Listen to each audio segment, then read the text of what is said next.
Look, we from the bottom, ain't no problems, we gon' make a way. Got no coach on the field, but we making plays. Hey, look, don't worry, we gon' be okay. Hey, look, why? Cause we gon' make them pay.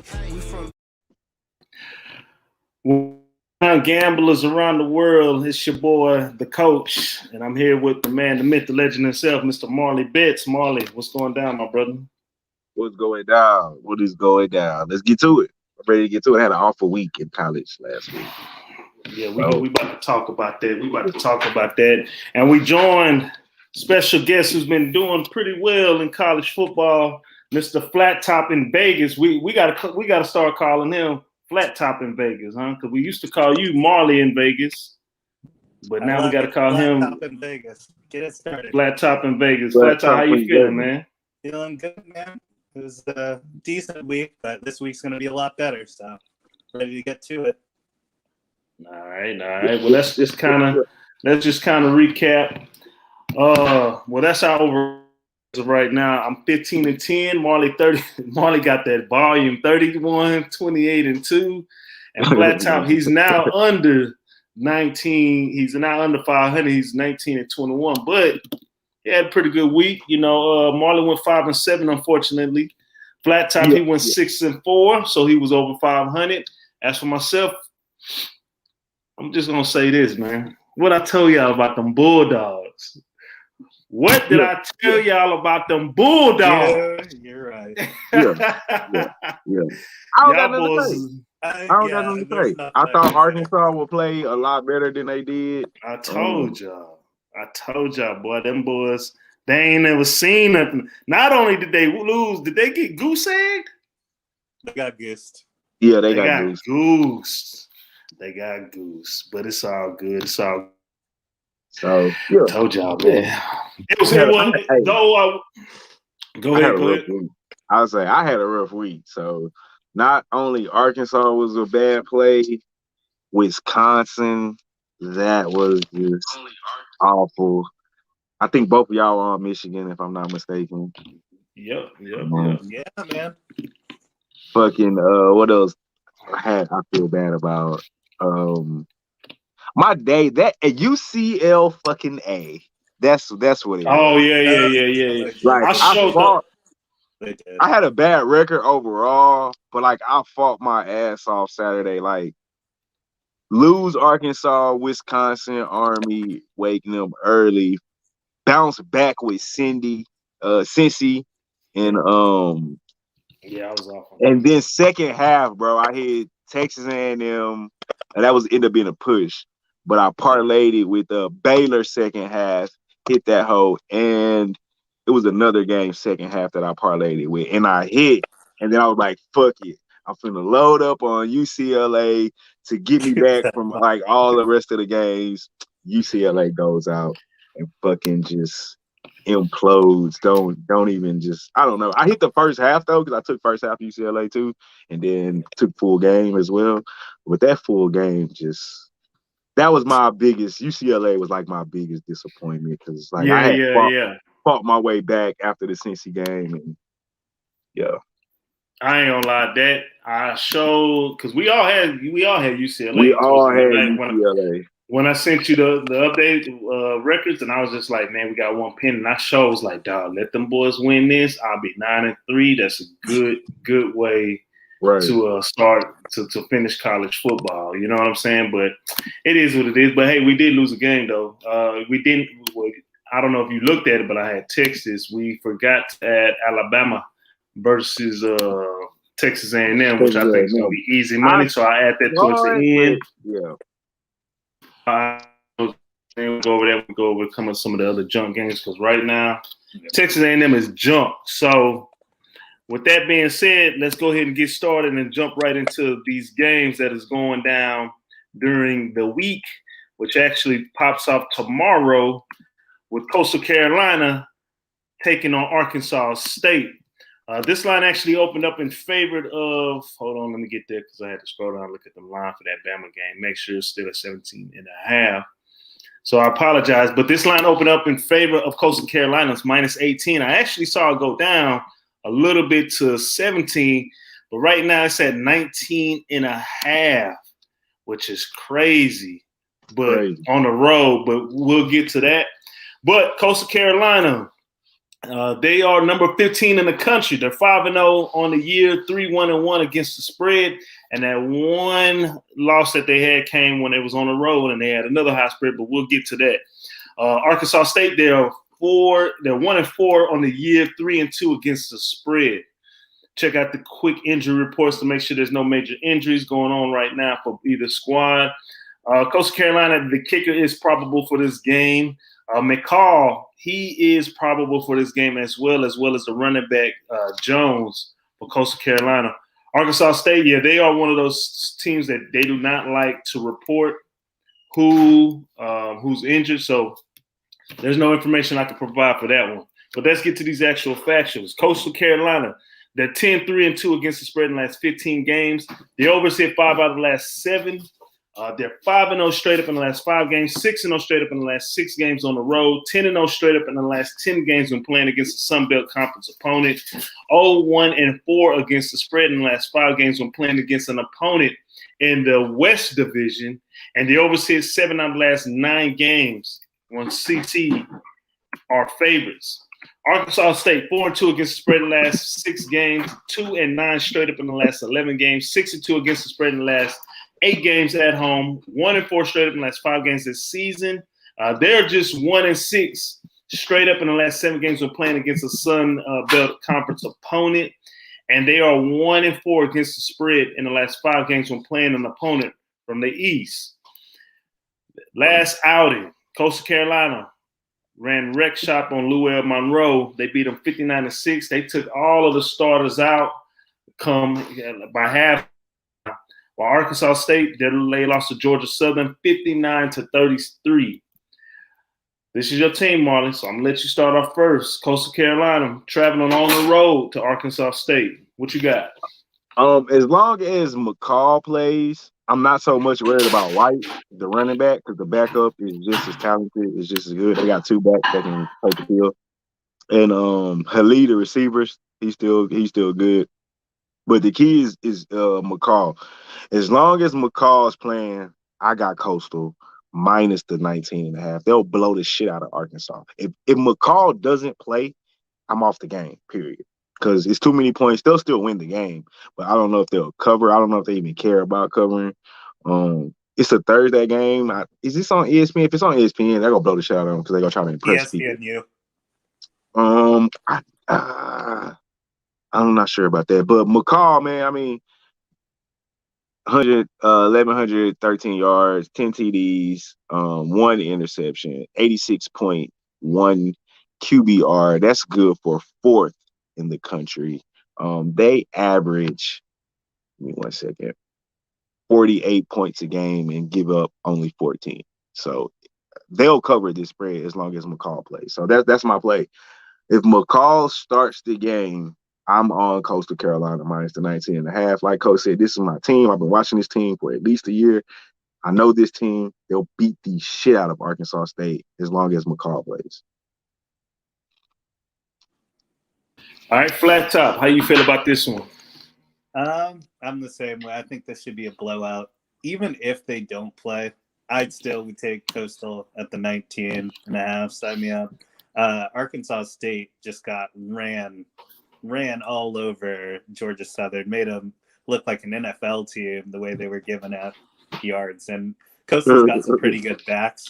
I think their defense, Arkansas State's been getting a lot of points, but they haven't faced a really good defense, and I think Coastal's got a pretty good defense. So I'm riding Coastal 19.5. Whether or not McCall plays, if he does, they blow this 19.5 out of the water. Easy. So. You know what, Coach? Before you go, put me down if McCall plays first half. Coastal. First half. It should be about 10 or 11, I'm thinking. That boy said first half. It said 10.5. Yeah, so I want that. So you gonna take both or just the? I want both. All right. Well, Marley kind of took my play. That's why you said it like that, huh? I heard Yeah, it in that's your why I voice. said it like that. That's exactly why I said it like that. So Marley likes it first half. All right. So last time, which makes me nervous is that Coastal, excuse me, Coastal. Last time they went on the road with the high spread, they didn't cover, and that was against Buffalo. Buffalo. But That's a Arkansas good team, State, though. they are pretty good. But Arkansas State, they're not the same Arkansas State that they've been in the past. So, They're not. but I don't want the game to carry on at the quarterback. The quarterback's actually McCall's been banged up now for a couple of weeks, so he may still be able to go. But he's been hurt for a while, so he actually might be just a little bit here. I mean, again, so here's the thing. In the last 2 weeks, he didn't play a lick of down in the second half. So they went up big, got him out of there, and he was able to rest. So I don't think he's that hurt now. Again, with this college football and then with these smaller schools, it's very tough to know who's hurt and who's not hurt. But with that being said, I'm going to get in and I'm going to get out. I'm gonna take 10.5. I know some janky shit gonna happen in the first half. That's gonna, and I just hope Coastal stays with the game plan, because when they went on the road and played Buffalo, they were doing plays that I have never seen them run before, and their thing is running the triple option out of the pistol, and they didn't do it a lot in that game, and it cost me some bread. So I am definitely nervous about it. In fact, they were the team that made me be like, yo, I'm not taking another double-digit favorite on the road again. But this weekend, I'm going to make an exception, not only with them, but with a couple of teams. So I'm down Coastal Carolina for the first half. Let me get in and get out. That's how I'm feeling. And guys, be sure to like, subscribe, follow. If you're watching this on YouTube, hit that button, man. Let's get these views back up. Once upon a time, we were at 2,000, and we got shut down. So now we got to start it again. So help your boy out to get there. Let's get on to our next game. Since we in the H, and they went and they were underdog against Tulsa. Tulsa was a good team, but this was a prime example of, hey man, it ain't all about the level of competition that you play, the tougher games. So we got Houston as a 6.5 favorite right now, taking on Tulane. But this Tulane squad is pretty good. I've seen them play a couple of times. This line actually opened up in favor of Houston minus 3.5. Right now, excuse me. That's the first half line. But it did open up that low, though, when I first, So it opened up at minus 3, because I remember looking at it when the lines opened. Right now, that line's at minus 6.5. Houston, the only loss they had this year is against Texas Tech. They're 4-1 on the year and 3-2 against the spread, which in actuality, they were beating Texas Tech game 1, 21-7 at half, and they just fell apart. Or Texas Tech, give them credit. They found something, and they made those adjustments they have, like great coaches do. I always say it's all about second half adjustments, and they came back and beat Houston. So that's the only loss they have in the year. Tulane, Greenway, 1-4 on the year, 2-3. They're actually a pretty good 1-4 team.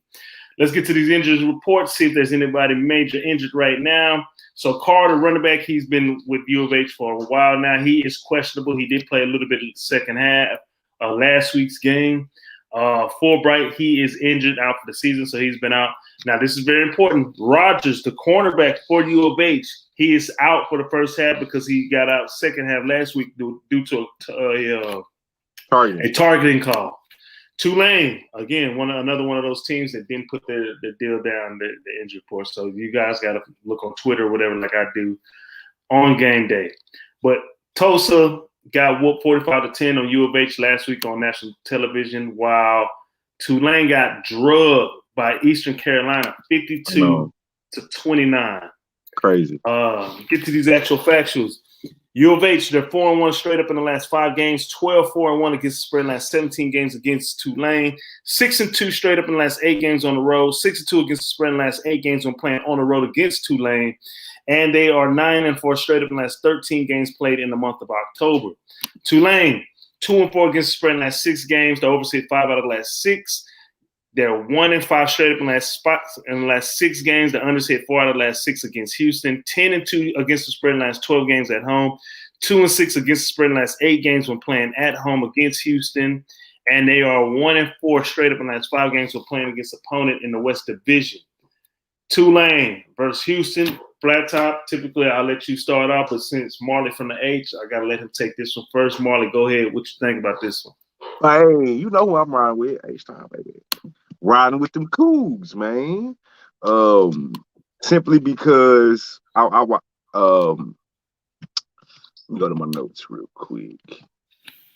me go to my notes real quick. And both of these teams is averaging over 30 points a game, but the difference is, and it could be strength of schedule, but the Cougars are giving up only 15 points per game. Meanwhile, Tulane's giving up 40.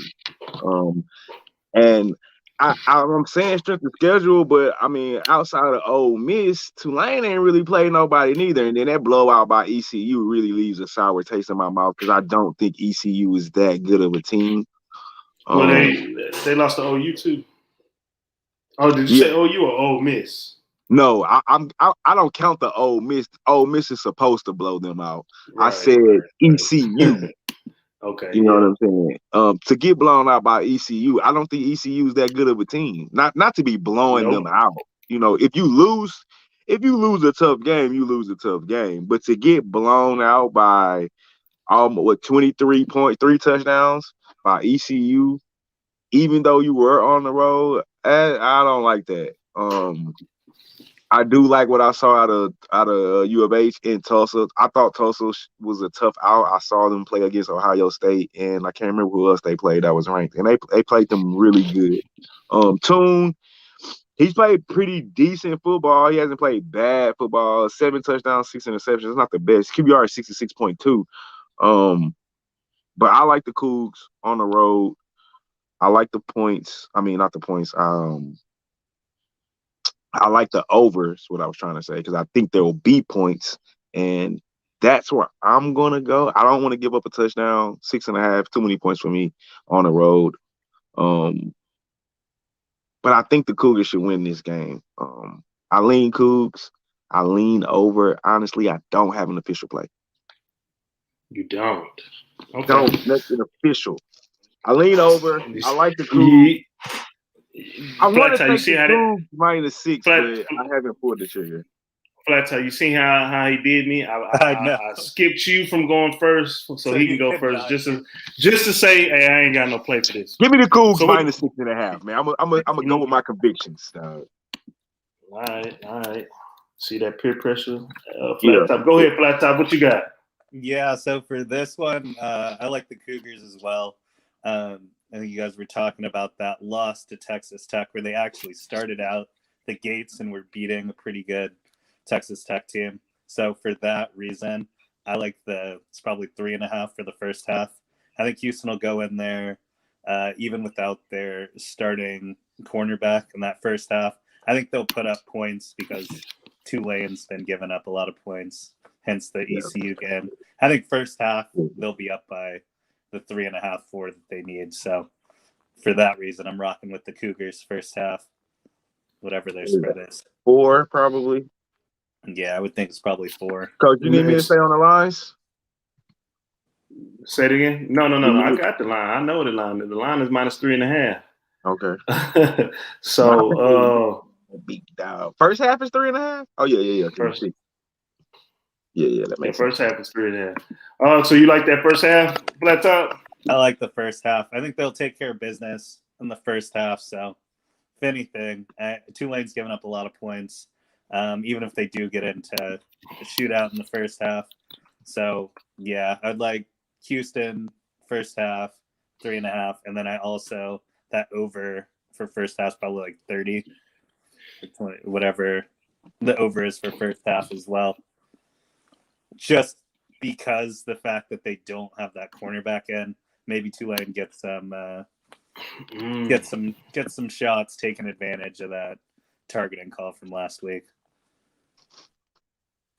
So both official plays, first half spread and the first half over for me. Okay. I thought like. Did you hear that? Hear what? Mic check. You clear? Check. Oh, it kept so saying you. It kept saying you. It kept repeating you on my end. Kept saying okay, but okay. My Oh, bad. that's me. Get back to it. All right. That's me saying that. Hey, that's me saying that. But you saying it that many times. Okay. Anyways, we are live, folks. So forgive us. Good point. I like you. I'm gonna go ahead and let everybody know. I like Houston first half as well, and Houston full game -6.5. Here's why. Houston got a defense. Houston has a great defense. They got a great defense.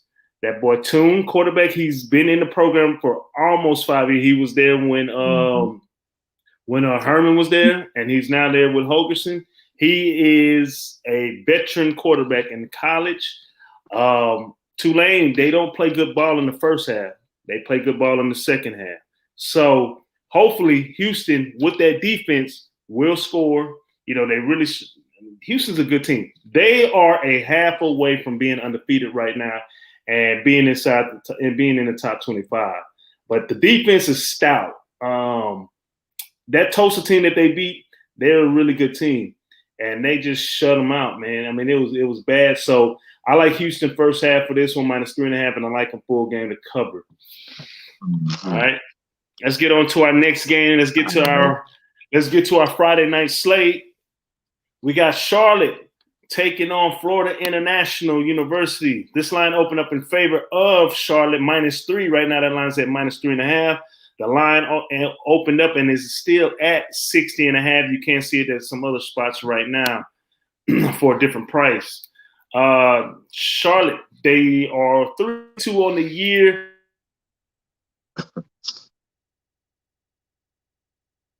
I think you froze, Coach. Flat Top, you still there? Yeah. There you go. You back. You Charlotte. froze,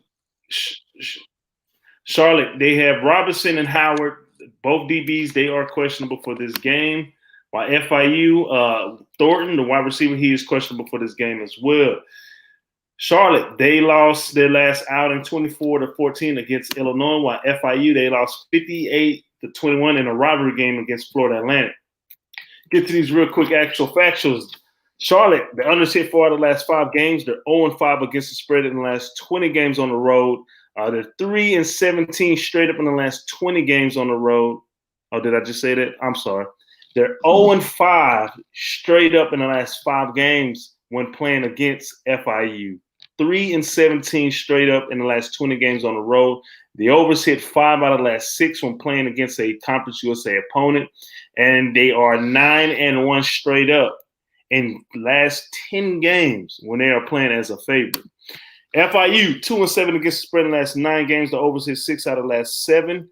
They're 1-11 straight up in the last 12 games. The overs hit 4 out of the last 5 when playing against Charlotte. But they're 1-5 against the spread in the last 6 games when playing at home. And 0-6 straight up in the last 6 games against an opponent from the Conference USA. Charlotte, FIU, Flat Top, what do you got for this one? Sorry to disappoint, but this for me, I got 2 games on the slate that are no plays for me, and Charlotte This is FIU one. One. I'm not touching. I haven't watched very much of either one, and Charlotte, they got me early with the whole Duke thing at the beginning of the season. I am not touching this one, but I would love to hear Marley's perspective. Take it away, Marley. All right, Charlotte. I've been watching this team. Watched them last year. I like Reynolds. He's been watching this team. I like Reynolds. I like the quarterback. He's thrown for 1,115 yards, 11 TDs, 3 interceptions. QBR is 69.1.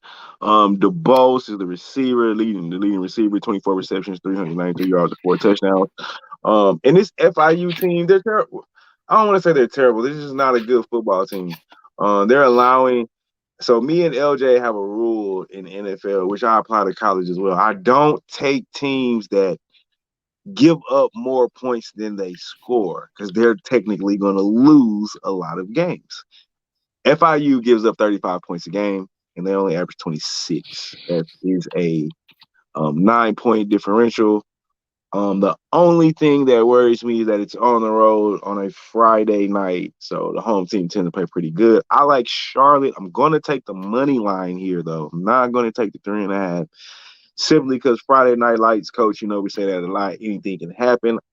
I don't know if they'll cover the 5. They should easily cover the 5 just because this FIU team, they give up a lot of points. They give up 500 yards per game, almost 200 yards rushing at 188.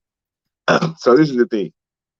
They give up 188 yards rushing a game. Charlotte averages 175. So they're going to give up close to 200 yards rushing if they don't get it. And I think they should cover the spread. Although running the ball tends to go to top. But I like Charlotte. Money line, that's the play. Yeah, I'm not going to give an official play for this one. I'm going to pass on this Friday Although game. Devontae Price for FIU can tote that pill. He's averaging 5.4 yards per carry, 411 yards with 5 touchdowns. But that's about all they can do. Yeah, I'm going to have to pass on that one, big dog. But Marley likes Charlotte money line. For everybody that's tuning in, be sure to like, subscribe, follow. A lot of people ain't going to break down these smaller games. For sure, my man Marley, he going to break that bitch down. So be sure to follow us, man, and let's continue making this money. Let's get to our next Friday game. We got Stanford coming off a loss, going into Arizona to take on the team that popped us all in Pac-12 Left the Dark, Arizona State. But Stanford this time. Stanford won? They beat Oregon. Yeah, Stanford won. I'm tripping. I don't know why I'm thinking. Oregon. I'm thinking of last week. I'm thinking 2 weeks ago. I am sorry. Yeah, I am sorry. All right, Stanford, Arizona State. This line opened up in favor of Arizona State, -12. The line now is at -13. The total is the same at 51.5. Stanford, 3-2 on the year, 3-2 against the spread, coming off an upset victory over top 5 Oregon, which Oregon didn't have their OC, and Anthony Brown is banged up, but we'll say that for a later conversation. They're going on to taking on the Arizona State Sun Devils with my man, Mr. Hello. We play to win the game. Arizona State's 4-1 on the year, and they are 2-3 against the spread. Get to these injury reports real quick. The only loss Arizona State got is our guys that we're gonna be capping later, and that's BYU. I'm pretty sure we giving you a spoiler. We're gonna ride that gravy train. So I am looking at this injury report, and I am starting to see why there's such a big favorite. Bonner, the quarterback, he is questionable for this game. He's with undisclosed. The wide receiver, Tremaine, he is out for this game Friday with the leg injury. Wilson, the wide receiver, he's out indefinitely. They have a guard, Bragg, he's questionable. Another corner, Manley, he is questionable as well. McGill is out indefinitely. He is the safety. Turner, Muhammad, he is out indefinitely as well. And Smith, I'm wondering if that's Emmitt Smith Jr. He is downgraded to out as well for this game. And it's a short week coming off a tough game, tough emotional game, but we'll get to that. Arizona State, they went and upset UCLA. I don't know if you can call it. Well, I don't know if you call it upset because that was a President's Day. But it feels he is questionable for this game. The DB, Moore, linebacker, he's out for the season. Johnson, defensive line, he is questionable for this game, undisclosed. Banks, questionable, undisclosed. And Ray, the tight end, he's questionable as well. Wide receiver Wilson, he did miss last game, so he's questionable as well for the Sun Devils. Let's get to these actual factuals. Stanford, they're 6-2 against the spread in the last 8 games. They're 7-2 straight up in the last 9 games. They're 6-1 straight up in the last 7 games when playing against Arizona State. They are 5-0 against the spread in the last 5 games on the road. 6-1 straight up in the last 7 games when playing against a Pac-12 opponent. And they are 14-5 straight up in the last 19 games played in the month of October. Arizona State, the Sun Devils, they're 6-1 straight up in the last 7 games. They're under 6 out of the last 7. They're 6-1 straight up in the last 7 games at home. The unders also hit 5 out of the last 6 when playing at home against Stanford. 4-1 straight up in the last 5 games of the season, and 5-1 against the spread in the last 6 games when playing against an opponent from the Pac-12. Flat top, since I let Marley go back-to-back, I'm going to let you take this one. Arizona State taking on Stanford, 2 black coaches, Friday night prime, Pac-12 at the dark. What you got?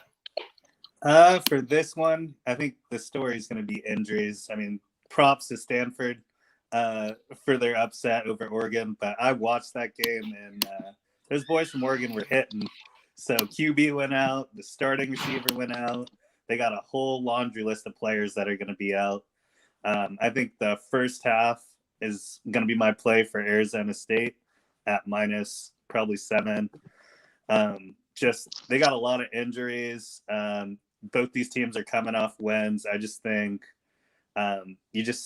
there's a chance for that upset after such a big win last week. And even though Stanford's been pretty good against Arizona State, I don't think this is the year that they do the upset. And there's a reason why they have this game as a double digit in favor of Arizona State. So I don't feel comfortable with the full game at double digits, but I think first half they should be leading by a touchdown if they're playing the ball that they played against UCLA last week for Arizona State. So that's my official play, Arizona State, whatever their first half spread is. So it should be at 7. Let me see real quick. Let me get that for you so that the people know that this man took it at this line. So right now, as a consensus, it's at 6.5. So basically a touchdown victory. So you still riding? Still riding. All right. Marley, how you feel about this one? Yeah, I was definitely going to take Stanford at the 10 that it opened at. But those injuries scared the hell out of me. You went off on a whole list of guys, defensively and offensively. But the quarterback, McKee, he's been playing lights out. 1,993 yards, 11 touchdowns, 0 interceptions. QBR is 80. I do not like betting against that. But I don't know what he has left. My thing is Arizona State due for a letdown after a big win last week in UCLA? Coming home, everybody's patting you on your back. You the man at the parties, quarterback getting all the girls, XYZ, banging everybody. Are they focused? Then you got Herm Edwards. Is he going to have them ready? Is your boy we play to win the game going to have them ready to play to win the game? I'm going to follow you, Flat Top. I like the minus 6.5. I really want Oregon plus the point. Those injuries that Coach just rattled off changed my mind. I do like the first half less than a touchdown because Arizona State's a fast team. They can put up points in a hurry. I'm going to go with the first half and take the 6.5. I'm going to ride with Flat Top. All right. Yeah, I was going to go with my boy Shaw with Stanford with the points, but this line just kept going up and up more, which makes me a little nervous. But they have been dealing with injuries and people stepping up, next man up all season long. And Shaw, he's a great coach. He doesn't get enough credit that he should. From taking over that program from Harbaugh, who pretty much put him in the right position. He has been keeping them going. He's just a couple of recruits away from getting back to that status. But Shaw's a hell of a coach, man, and a good guy. But it does make me nervous with all those questionable injuries coming on a short week. After a big emotional upset victory. So everything here does say Arizona State, but if I were to make a lean, I think Stanford, the way they play the ball in the system, I would back them up with these points. But I'm going to stay away from this one. So, hey, people, be sure to like, subscribe, and follow, comment, talk that shit. Congratulate if we gave you some money. You know what I'm saying? And you can always tip your boys. We ain't asking for it. We ain't one of those other positive. You give us the tips. Now, we trying to everybody make money. So We thank y'all for tuning in on the late night, and we will cut these up. Now, let's get to Flat Top. I'm sorry, but I hate outcasting you like this, but you don't know nothing about this. You don't know nothing about this one. You don't know nothing about this game. Yeah. You probably don't even know what they used to call it back in the Gap. If you do, you can throw it out here. You know what they used to call this game? Red River Rivalry? Okay, yeah. He don't know nothing about this game. That's what they call it now. He don't know nothing about this one. So this is the second game that I said I was not touching. Just it was Texas. Well, that's good because you. Yeah, I'm just letting you know. Okay, which is okay because you don't know what they. We talking to Marley. We talking about the game, Playboy. We talking about the Red River shootout right here. We going to the shootout off the gate. You ain't never gonna hear me call it what they call it now. Half we talking the about the fucking orange, other half fucking red. Yes, sir. Split down the goddamn middle. Talking about this game so live. They got Jack Boy walking with Asian Doll in the fair right now this week, and they got the boy all on TMZ. We talking about the Red River shootout. Forget what they call it now. This line opened up in favor of Oklahoma -5. Right now, that line's at -3.5. 3 on a lot of spots with 3.5 as a consensus. We're talking about the total being 63.5. That opened up, and it's there now. Marley, we talking about Oklahoma number 6 bumping down 5-0, 1-4 against the spread, taking on. We talking about Texas Longhorns 4-1 against the spread, 4-1 on the year. Let's check out these injury reports. I'm excited, man, because this one of the long rivalries we grew up with. And you know, I got a homeboy that played in this rivalry that went to OU that started at DN. Oh, word. My boy Big Mark. Shout out to my boy Big Mark Creation, man. He DN. Oh yeah. OU back in the day. OU, they got a long list too, just similar to Stanford. Redmond out indefinitely, D lineman. Weeze, he is out indefinitely. Major out indefinitely on academics. Washington, the corner, he is out. Darby, wide receiver, he is questionable. Dennis, cornerback, he is questionable. Jackson, wide receiver, he's questionable. This one kind of big. Rollins, Keybon, he is questionable as well, undisclosed. All those last 5 guys I named, undisclosed, so they probably been messing with them little girls, got their COVID, flunking, got some trouble, so ain't no telling what they've been doing. And Stuntsman, the linebacker, is out. Injury reports for Texas. Okafor, O-line, he is out for the year. Thompson, the defensive back, he is questionable for this game. Of course, Line brought the tight end, he's been out for the season, and a couple other guys. Barron, defensive back, he is questionable as well. OU coming off a very close one. Bro, I didn't know Skylar Thompson came in and played because they were saying he was going to be out for majority of the season, but OU snuck away again, 37-31. I knew they weren't going to cover the spread against Kansas State, while Texas took care of business against TCU, which was one of our picks. I'm pretty sure all of our picks from last week. They beat them 32-27. The score looks close, but actually it wasn't even that close, man. Get to these actual facts real quick. OU, they're 1-4 against the spread in the last 5 games. They are the overseas 4 out of the last 6. They're 10-0 straight up in the last 10 games, 2-7 against the spread in the last 9 games against Texas, 5-1 straight up in the last 6 games against Texas, 5-0 straight up this year.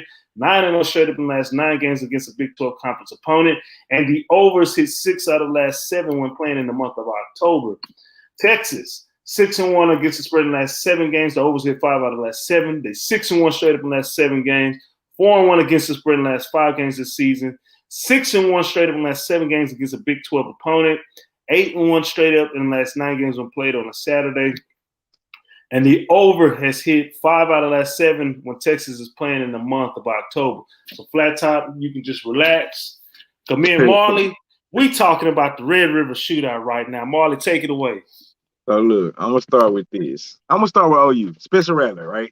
Everybody's down on Spencer Rattler this year. I really don't think he's been playing personally bad football. He's throwing for over 1,200 yards, 10 touchdowns, only 4 interceptions, 78.9 QBR. I think the problem is with OU right now is they can't run the ball, and that's what we Right. know. They normally have a good running back in the spread that can tote that pill and they open you up. This year it's all on Spencer Rattler. Now, UT side of things, my guy Thompson, he's been leading the charge. He was leading the charge at QB, 85.3 QBR, 9 touchdowns, 3 interceptions. Robertson, the tailback, man is averaging 6.2 yards a carry with 7 touchdowns. But as Coach said, man, this is the Red River Shootout. This is a rivalry game. We can throw all the fucking numbers out the window. None of that shit matters. It don't We can matter. line up and play fucking big boy football. It's nothing but Texas kids on both teams. Hey, straight up. It's not no Texas OU thing. I mean, that's what the fucking team say, but this is Texas kids against Texas kids playing big Texas football. And where the fuck am I from? And what do you know about them Texas boys? And I'm riding with UT. I don't care what the numbers say. I'm taking them Texas boys. We're going with the orange. So let's go. Money line? Money line. Money line. OU Hey, has man. been playing. I'm going to say last thing. OU has been playing on the edge week in and week out. Every week, barely squeaking by. Tough team. I won't even say tough teams. Like we got Nebraska, West Virginia, and Kansas State. I don't think that's not the toughest schedule, but kind of that shit don't matter when we talk about this game because it's been times where OU and Texas have been highly ranked and the other team has been lower seed and they've been upset. So this is just who won it more. We go battle. I just don't think they're going to keep squeaking by. At some point, it's going to cost them. And I think this is the game that it's going to be. I agree with you. I'm going to keep it quick. Stephen Thompson, since he's had the starting job, different guy. Yep. I thought I like Hudson Card, but I felt like Stephen Thompson he's waited his time. He's been in the system for a long time. Well, not in this system. He's been in the program for a long time. So this was his time. So I definitely believe going with Hudson Card was all political to keep him around with him being a freshman and making sure, he didn't move around. He was that top recruit. Right. Out of Austin Westlake. Not Austin Westlake, excuse me. Ooh, they get mad about that. Lake Travis. I think I like Texas money line. I'm not trying to be biased, but like what Marley said, you've been this close almost every game this year. This close. And though this is a rivalry game, they're gonna come out and playing tough. But I really think the call for Caleb, when they were chanting put Caleb in the game, I think that mentally is messing with Spencer Rattler. And I knew once the NIL started and he started getting all those endorsements from Raising Cane all over the place, I was like, bro, you better show up because you weren't that impressive last year. You nutted up in real serious game situations. And the fact that your team can recruit year in and year out, that pretty much saved your ass. I think Bijan Robinson's gonna have a big day. He's been having a big game. He's been playing great this season. Oh, he's averaging 6.2 yards a carry. I think he's gonna go off. I think Whittington at the wide receiver, he's gonna go off.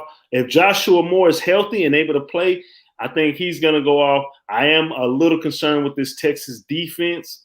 Yeah. I just that is concerning. But OU, like you said, OU's always been able to run the ball. They have not been able to run the ball this year. They haven't been able to run the ball last year. And they just been cutting it close. I think this is the game right now for Texas to make a statement. And I think this is a game Stephen Thompson is going to treat serious. I mean, it's the rivalry. This is going to be his first time out of all the years he's been there to really get in and play. I'm riding with these boys' money line, man. I'm riding with Texas in the shootout. I'm biased. Coach ain't gonna say it, but I goddamn it, I'm being biased. And I think Stark, after losing to Arkansas, he cannot take another loss. right now. Not this year. Talk is his Pitt. job What's is up? not. What's so that talk is Pitt? I'm probably what do you say? I'm probably Pitt. y'all's only Pitt fan. Good evening, guys. Oh no, Pitt like Pitt, college Pitt or Pitt Yeah. NFL Philly Pitt. Pitt Panthers. Hey man, Pitt who did Pitt Panthers. play? Pitt popped us. Pitt popped me. Georgia Listening to Tech. you, because like I know Moneyline told you that I know about Pitt because I think I said that on the video. Kenny Pickett is good, bro. Because I know. took Pitt to go into Tennessee and whoop Tennessee, and I took Pitt. I've been watching Pitt for like 2 years. Kenny Pickett is good. Like, he's not the one to bet against. Legit.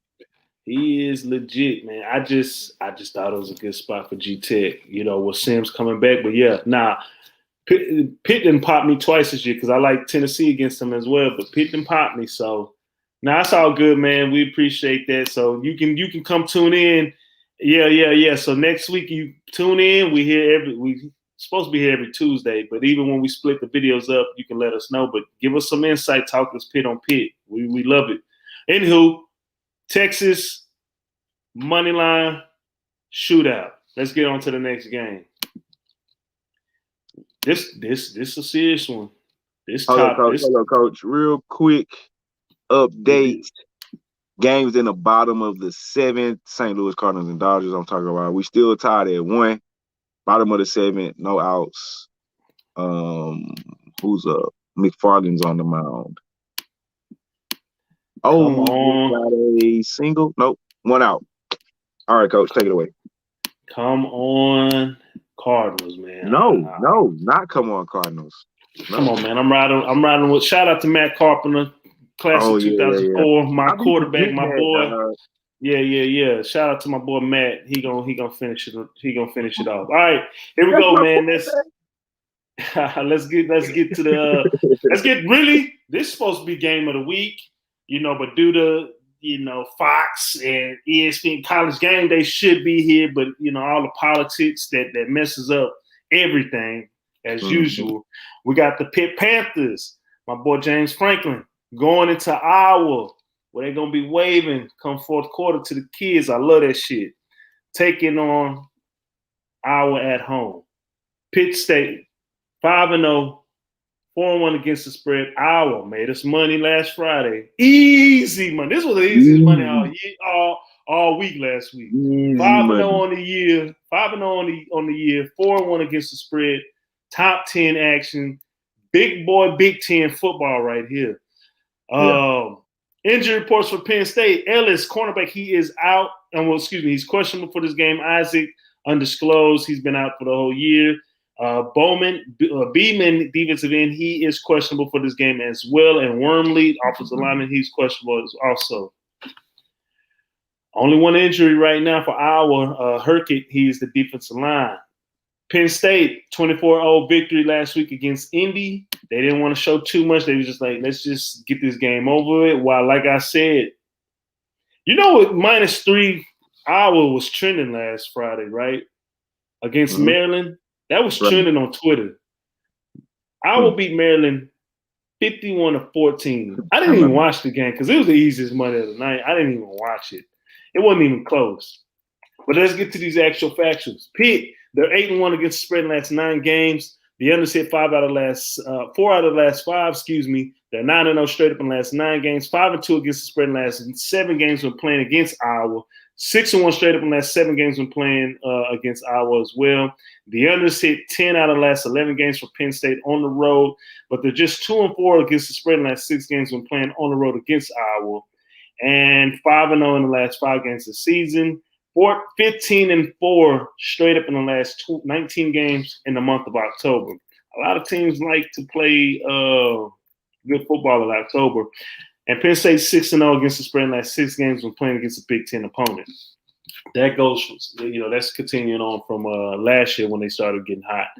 Iowa 6-1 against the spread in the last 7 games this year. The unders hit 5 out of the last 6.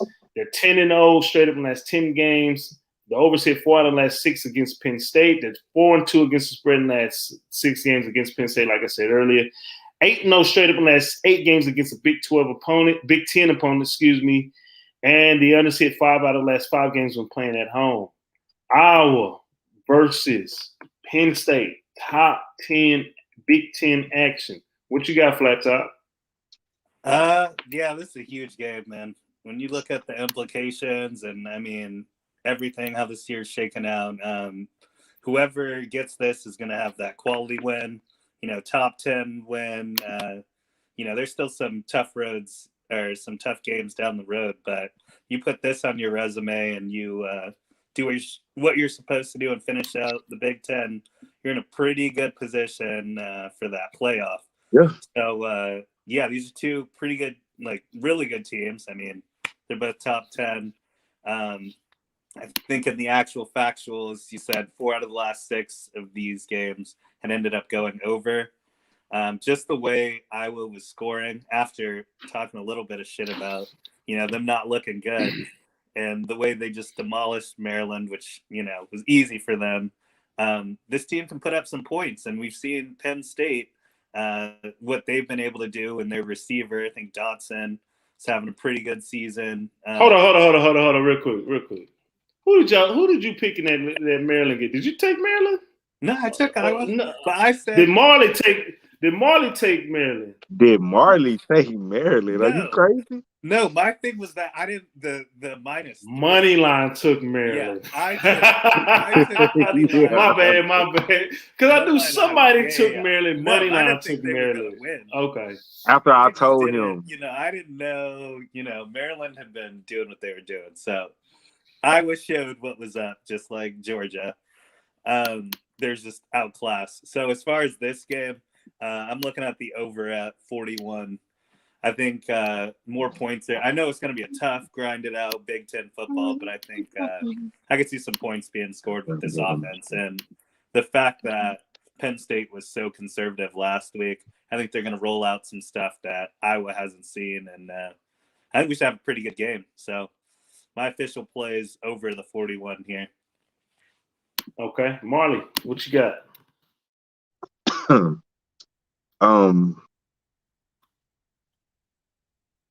Iowa, like you said, that was the easiest money we had last week. I like this Iowa team.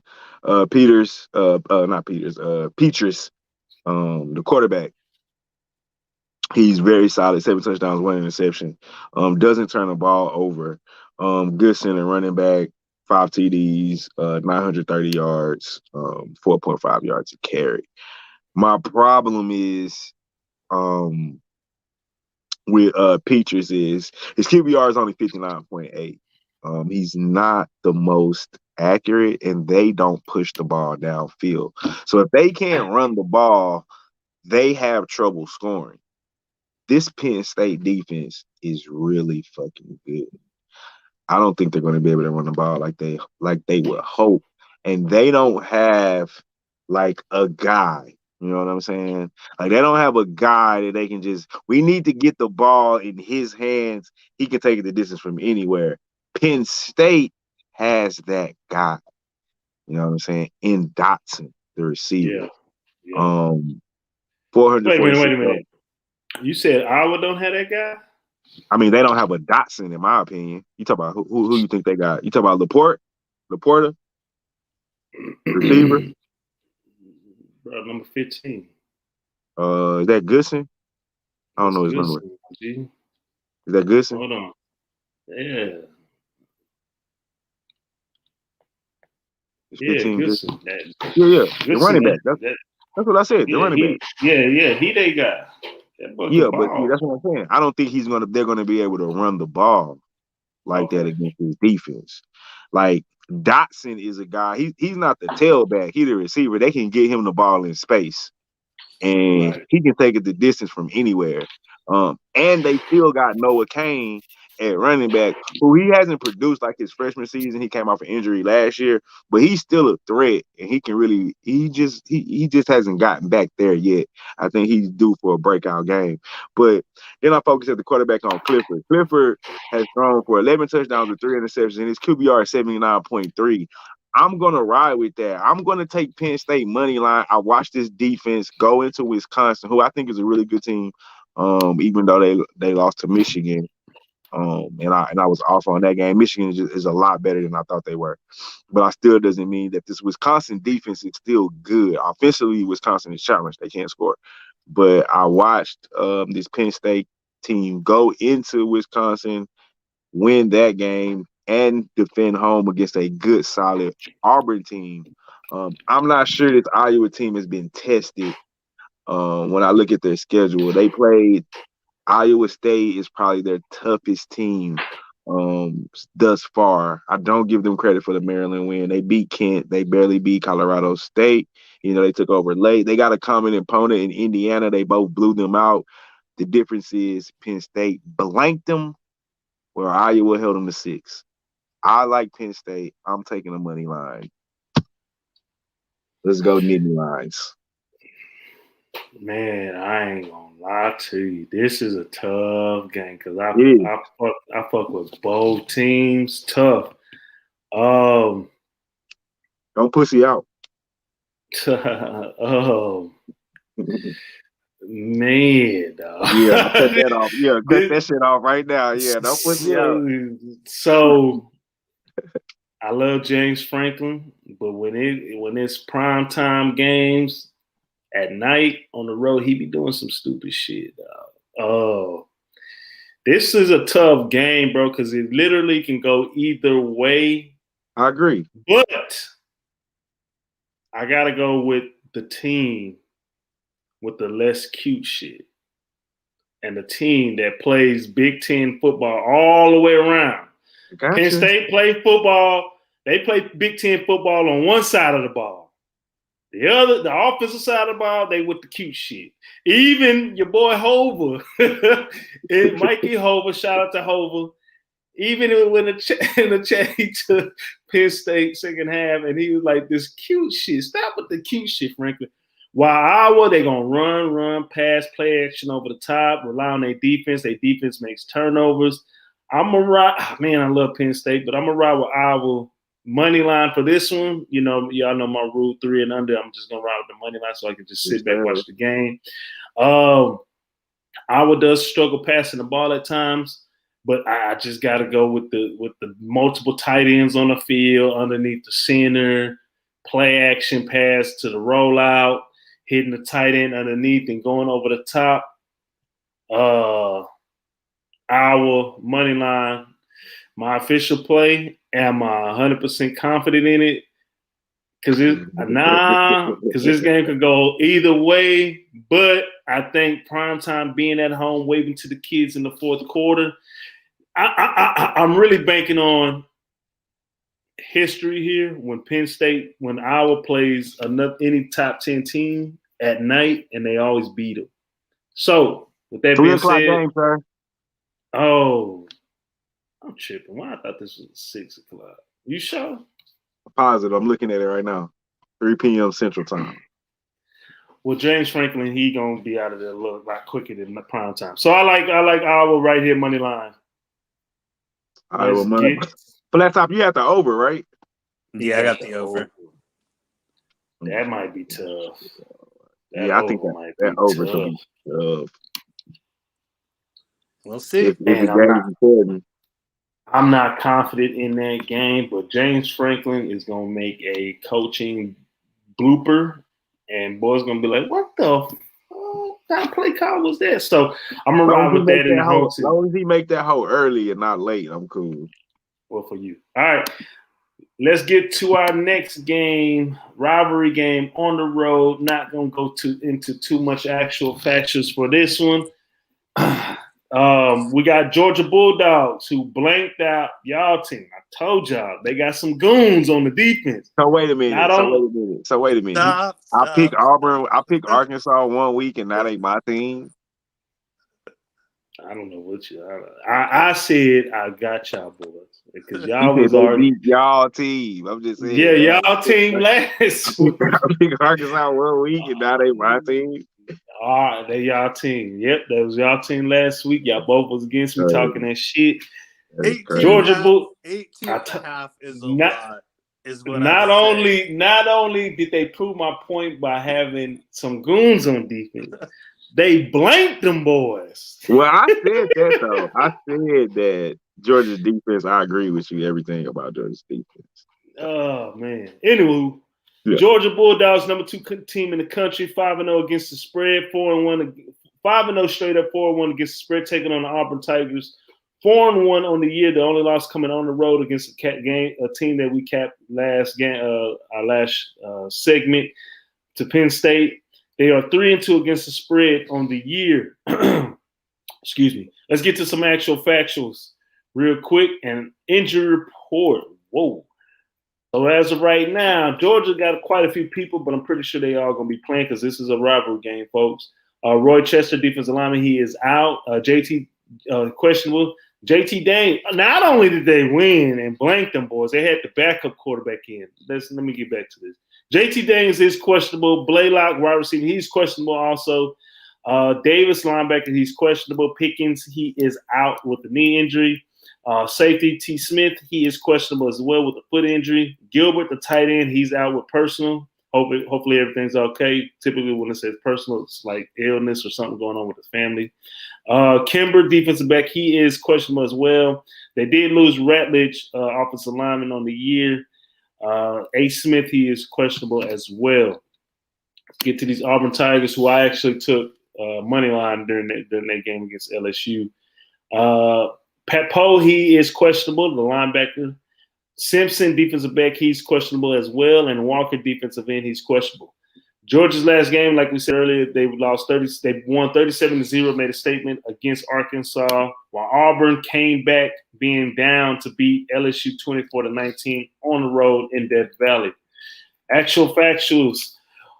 Georgia 4-1 against the spread in the last 5 games. The overs hit 7 out of the last 10. They're 9-0 straight up in the last 9 games. 7-1 against the spread in the last 8 games against Auburn. 7-1 straight up in the last 8 games against they're 7-1 straight up and against the spread against Auburn. 10-1 straight up in the last 11 games on the road. 5-0 straight up in the last 5 games this season. Auburn Tigers. The overs hit 4 out of the last 6 games. They're 4-1 straight up in the last 5 games. The unders hit 7 out of the last 8 against Georgia. 9-1 straight up in the last 10 games at home. The unders also hit 7 out of the last 8 games against opponent in the Southeast Conference. And the unders hit 6 out of the last 7 were played in the month of October. Georgia taking on Auburn. Flat top. How you feel about this one?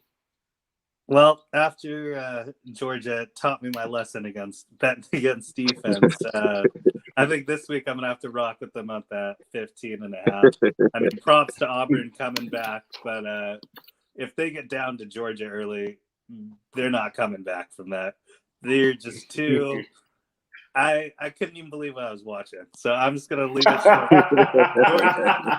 15.5. I'm a believer. Go Bulldogs. Yeah. Yeah. Don't let this man talk you out your plays, man. If you like Auburn, man, you take Auburn, I like Georgia. That's just a lot. Like you're saying, double digit on the road. That's a lot, but yeah. No, I'm just working with you, man. Yeah, Georgia, I think they're going to be good. So I'm going to leave it at that without getting into too much of last week. That boy saying, I'm a believer. Yeah. Marley, how you feel about this one? I like the under here. Under 46.5. Like I told Coach last week, after he gave all his facts about the dogs and how good Georgia defense is. I agree with that sentiment. They're giving up 4.6 points per game. I don't even know how you give up 4 points. So meanwhile, Auburn on the other side, their defense isn't that bad neither. It's actually pretty good. They're giving up 16 points a game. So I do see this being a low-scoring affair. If not, it'll be a blowout on the Bulldog side. So I like under 46.5. I think it's way too many points. I'm actually going to look also at the first half under. I don't know what the line is. I'm assuming it's probably about 24. I'm probably going to take that too. But official play, I want to under 46.5. All right. Y'all know what I'm going to do. I'm riding with them goons. I'm riding with the goons. That defense, that front seven, that that man defense, Mr. A, Kirby Smart, you going to have to beat my future first-round draft picks in the defensive backfield, man-to-man, and force me to go into zone. I'm taking them boys over there. It don't matter if they got the starting quarterback, if they got the backup quarterback. I'm riding with them goons on the defensive side of the ball. Expect Bo Nix to get yanked again in the second half because they just going to be like, we can't do nothing, coach. I'm riding with the goons, 15 and a half. I would not be surprised. It's a rivalry game. But again, Georgia feels disrespected. If you turned on College Game Day Saturday, they said, this is a statement game. Exactly what I was telling y'all. Coach, this is a statement game we trying to do. I don't know how the number 2 team could feel disrespected and the spread was 18. Like, what more respect do they want? They want the spread to be 30? Like, that's Alabama level spread. Like, Alabama had, I mean, their spread was 17, 18 too. I mean, how much they get all the respect. Listen to the coach. Who disrespects Georgia? I've seen nobody disrespect Georgia. Kudos to Kirby Smart because they actually believe that shit. We getting disrespected. You're the number 2 team in the country. How the fuck are you getting disrespected? Because all the talk about Bama. Hey, they feel disrespected. They feel disrespected right here again, and they gonna blow these boys out again. Yeah, sometimes my wife feels certain ways that don't really always she ain't got nothing to do with this. They gonna win. They gonna cover this by more than 20. I'm not disagreeing with you. I agree with you. UGA official play. I got flat top. He's a believer. I'm a believer. I'm a believer. I seen the light last week. He's seen it. Come on. All right. Anyways, official play. Georgia Bulldogs on the road in the rivalry game, -15 and a half. Blowout. And shout out to my boy who's talking that shit on the comment section. He's talking about, man, go listen to Coach. He hating. Good night. He hating. He hating on Arkansas. He told his boy to fast forward to this. Coach hating on Arkansas. Bad. Okay.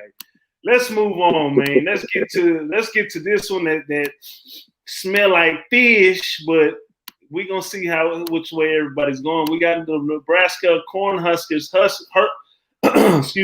hosting the Michigan Wolverines, and everybody wants to know, is Michigan for real this year? Is this the team that everybody thought Harbaugh should have had in the past? Trying to get to my actual factions, but the number 9 Wolverines are going into a very, very tough environment. They are 5-0 on the year, 4-1 against the spread, while the Cornhuskers are 3-3. They're sneaky 3-3, and they play some tough fall games. 3-3 on the year, but 5-1 against the spread. Actual factuals, real quick. Real quick injury report. Bell for Michigan wide receiver, he is out for the year. While Nebraska tight end Allen, he's questionable. Defensive lineman Rogers, he's questionable as well, both with undisclosed. Wow, Jay Wright, cornerback, he's been out for a minute now with a blood clot. Hope everything's all right. Prayers to you, my brother. Irwin Jr., he is out for the season with a knee injury. Actual factuals. Michigan, they're 4-1 against the spread in the last 5 games. The unders hit 4 out of the last 6. They're 5-0 straight up in the last 5 games. The overs hit 9 out of the last 10 games when Michigan is playing on the road. 1-6 against the spread in the last 7 games against a Big Ten opponent. And the overs hit 5 out of the last 6 when played in the month of October. They are also coming off a 38-17 road victory against Wisconsin. Nebraska, 5-0 straight up, 5-0 against the spread in the last 5 games. The unders hit 6 out of the last 8. They're 7-13 straight up in the last 20 games. 5-2 against the spread in the last 7 games at home. 5-1 against the spread in the last 6 games this season. The others hit 4 out of the last 5 against Big Ten opponents. And they are 2-18 straight up in the last 20 games when playing as an underdog. They won 56-7 against Northwestern last week. Marley, Michigan, Nebraska, what you got? This is a tough game.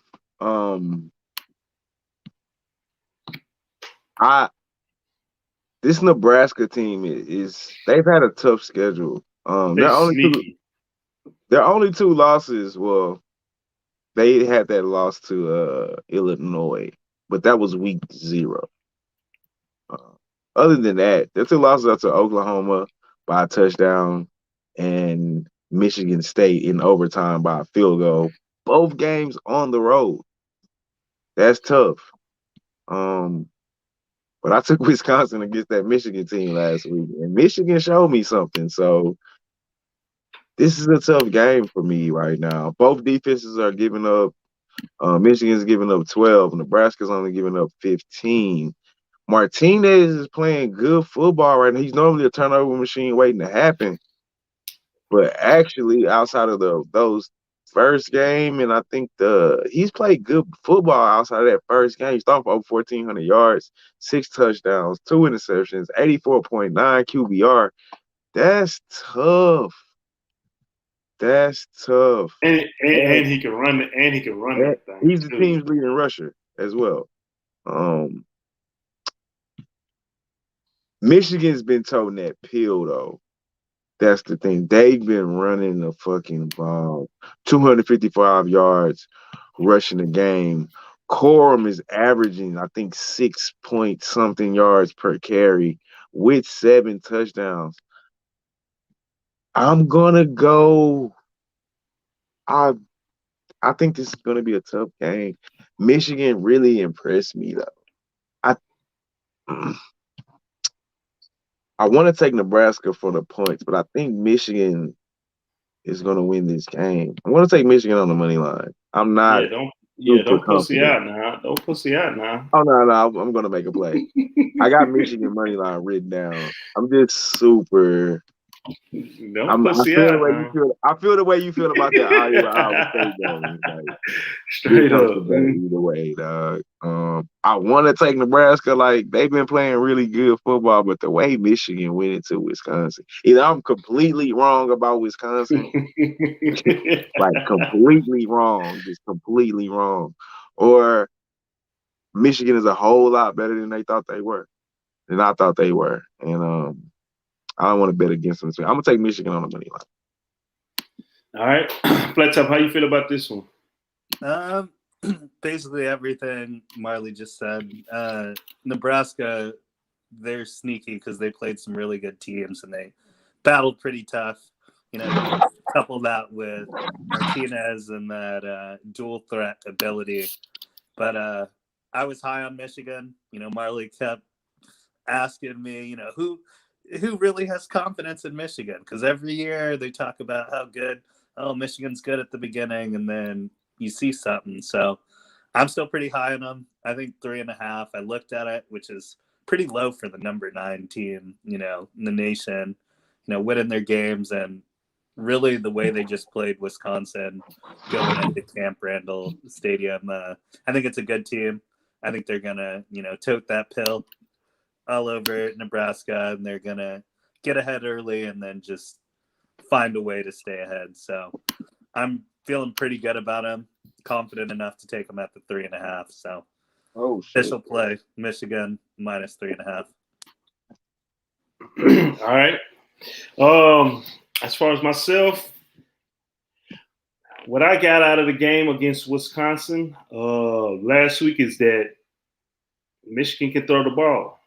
You know, they weren't working the 2 quarterback system. McCarthy, JJ McCarthy, he can come in at times and show some pizzazz. He's very young, but man, I can only imagine when he becomes a junior and a senior, if he stays for a senior year, which I always believe, you know, everybody should stay to develop because you only go through college once, and with the new NIL, you might as well utilize it, man. But anywho, they proved that they can go in a hostile environment, play good Big Ten football, but they really showed everybody, in my opinion, that they can pass the ball.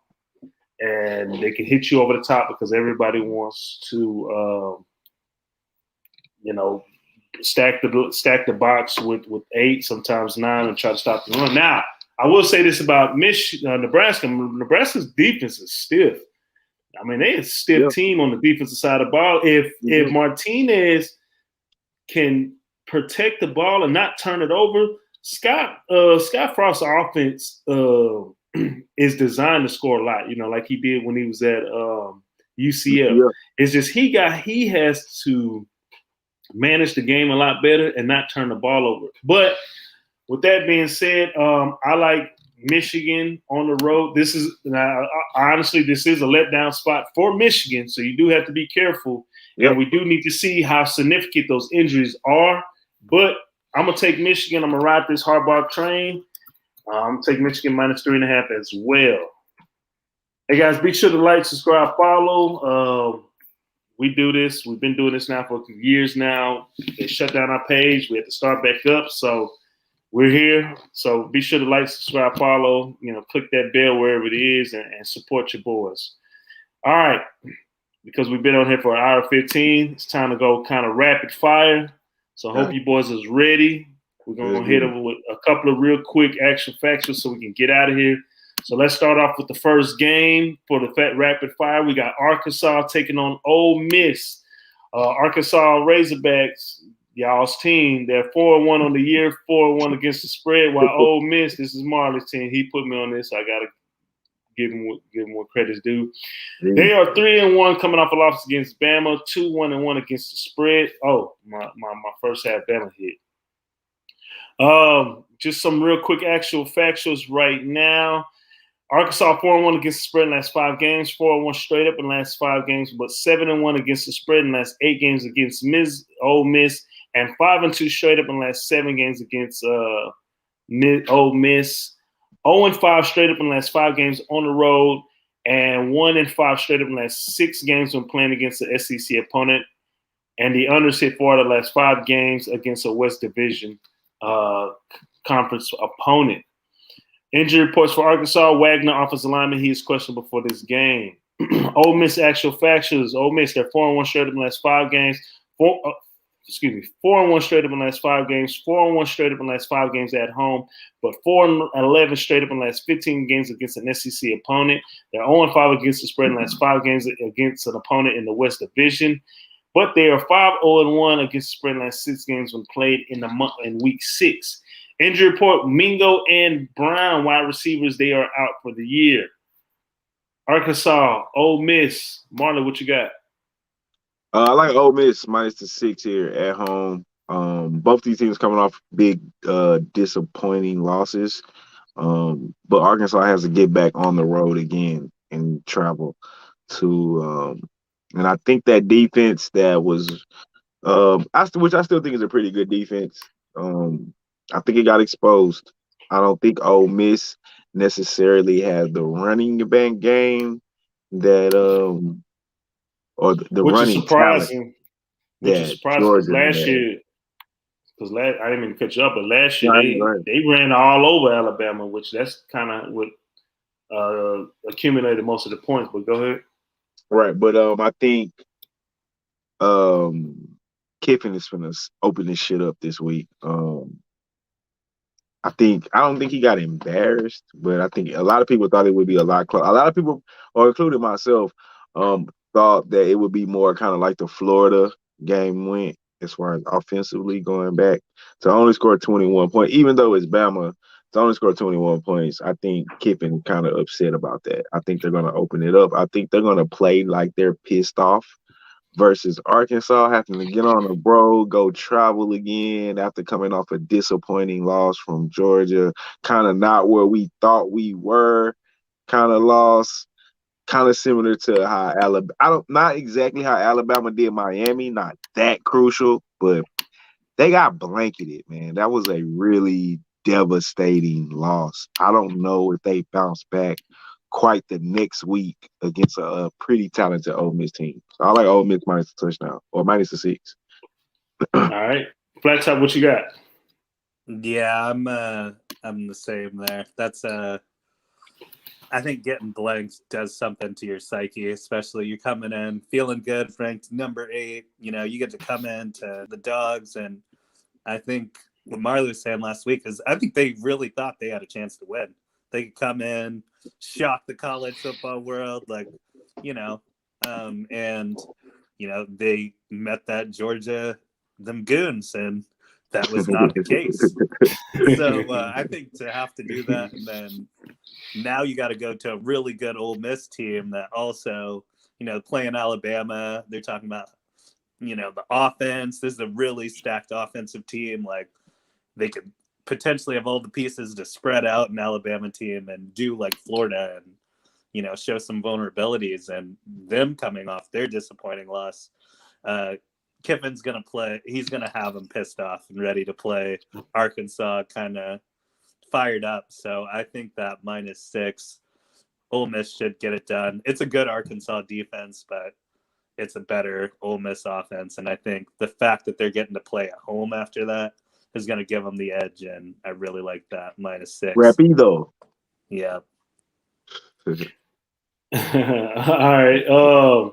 As for myself, I'm right there with y'all. Like Ole Miss, Arkansas took that tough. In fact, after the game, man, the head coach, he stayed out on the benches, and he took that hard. Which I've actually done that before when I got my first ring after a loss that I knew we were better than the team, and I sat out there for about 45 minutes after the game, just sitting on the bench while everybody was going. The fucking lights of the stadium was off, and I was still out there. So they took that hard. It's definitely going to be. They're going to definitely try to bounce back. But I think Ole Miss and Lane Kiffin are going to be the more pissed off of the two, and I think he's going to be the more pissed off of the coaches.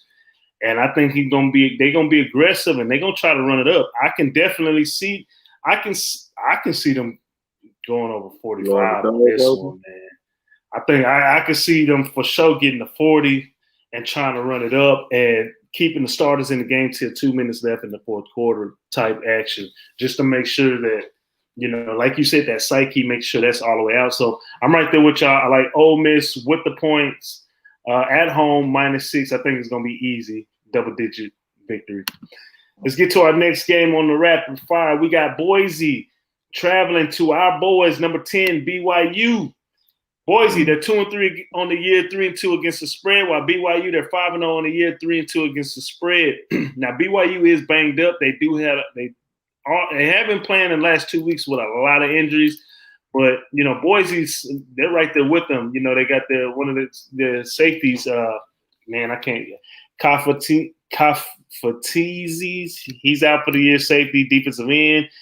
Clemente, he's out. Irwin, defensive line, out. I mean, they got a lot. Offensive line, questionable. Offensive lineman, Curran, he's questionable. Nose tackle, he's questionable. Another offensive lineman, Gonzalez, Holomali Gonzalez, he's questionable. The quarterback, Smith, he kind of got banged up too, but he's probable. But he kind of got banged up a little bit. Holani, he got injured last game, so he's questionable. And then they also have 2 more nose tackles that are questionable as well. So they're banged up just like BYU. Rami, he's doubtful, unfortunately, for this game. So that's kind of why that spread is like that. He's doubtful for this game, which he was the backup quarterback to Hall. Hall is questionable for this game, though, but I think he may return out for the season. Palili, linebacker, he's out. Let's see. And I can't pronounce it. I'm not even going to try. LaChance, offensive lineman, he's out. And MP, he's out as well. Cosper, he is out for the season. So both these teams dealing with some major injuries, but I still think BYU got more depth. Boise State, they lost to Nevada 31-41. While BYU, we won money, easy money, against Utah State 34-20. And, they went into a tough environment. Do you know Utah State? I know we rapid fire, but Utah State put their student section. They switched the stadium, so typically the student section is behind Utah State. They switched it around and put the student section right behind BYU to try to fuck with them, and it didn't faze him at all. And my boy, man, Algiers, he's off the chain at the running back. He reminded me of my boy K. Hardy toting the pill, but he's off the chain toting the pill. Some quick factuals. Boise State, they're 13-6 straight up in the last 19 games, 1-5 against the spread in the last 6 games against Brigham Young.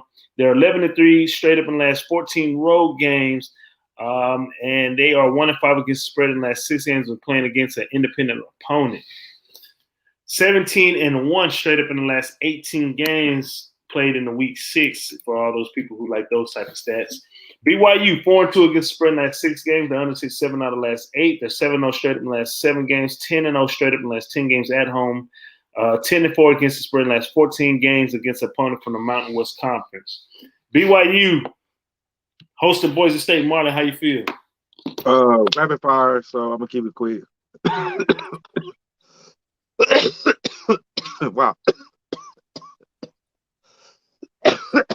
Excuse me. God damn, boy. I know. I want whatever you got. I know how it be like that.